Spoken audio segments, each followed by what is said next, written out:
सासूबाई, हा बोल. मी चालले ऑफिसला. मग काय नवीन चाललेस का? रोजच जातेस. आणि हो, घरातली कामं आवरलीस काय का माझ्या मड्यावर ठेवलेतीस? अहो नाही, घरातली सगळी कामं आवरलेत, भांडी तेवढी राहिलेत, पण माझं मी ऑफिसवरनं आल्यावर घासते. तुम्ही काय करू नका. जावा. अगं सुनबाई, आता तर गेलतीस, तास बी झाला नाही जाऊन, लगेच कशी काय मागे राहिलीस? नक्की कामावच गेलतीस काय? अहो सासूबाई, मी काम सोडून कुठे जाणार आहे? मग एवढ्या लवकर माघारी कशी काय आलीस तू? अहो सकाळपासूनच माझ्या पोटात दुखत होतं आणि ऑफिसमध्ये गेल्यावर कळलं मला पिरियड्स झालेत म्हणून. मग मी तिथे दिवसभर कसं थांबणार, म्हणून मी निघून आले. अगं बाय बाय बाय, सांगायला कळत नाही बे. अशीच घरात जाणार होतीस काय? मी आडवं म्हणून बरं हे सगळं घर अशुद्ध करून ठेवलं असतं. बाहेरच बस, घरात जाऊ नकोस.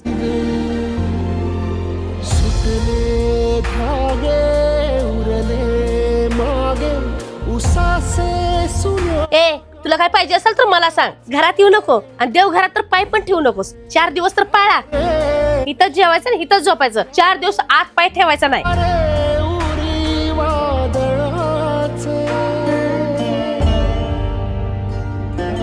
हे घे तुझं हातरून.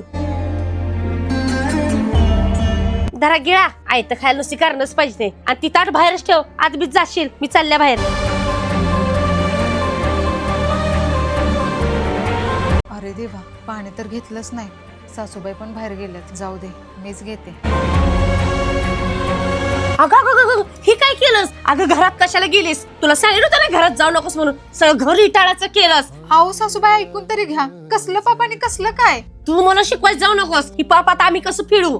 अहो सासूबाई, मला पिरियड झाले याच्यात माझी काय चूक आहे? ही तर प्रत्येक स्त्रीच्या आयुष्यात येणारी नैसर्गिक गोष्ट आहे, जिच्यामुळे प्रत्येक स्त्रीला आई होण्याचं सुख मिळतं. मग ह्याच्यात लाज कसली आणि अशुद्धपणा कसला? तू सांगू नकोस. आमच्या काळात असंच नियम होतं आणि आम्ही सगळं पाळत होतो. तुमचं बरोबर आहे सासूबाई.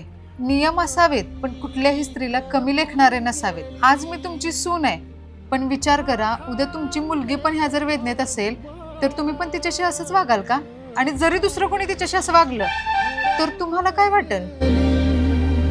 आणि मला तर ह्या गोष्टीचं नवल वाटतंय की तुम्ही पण एक स्त्रीच आहे आणि अजून पण तुम्ही त्याच बुरसटलेल्या विचारात आहे. आणि सासूबाई, जग कुठल्या कुठं चाललंय आणि अजून आपण कुठं आहे ह्याचा जरा तरी विचार करा. सुनबाई, मला माफ कर ग. पहिल्यापासून परत हीच चालत आल्या, त्यामुळे आमचं पण विचार तसंच झालं आणि आम्हाला सांगणार पण कोण नव्हतं. ह्याच्या पुढं असं नाही करणार मी. सासूबाई, एक गोष्ट नेहमी लक्षात ठेवा. स्त्रीची मासिक पाळी ही स्त्रीला लाजवणारी नाही, तर तिच्या सामर्थ्याची गोष्ट आहे. होय सुनबाई, तू पहिली हात चल.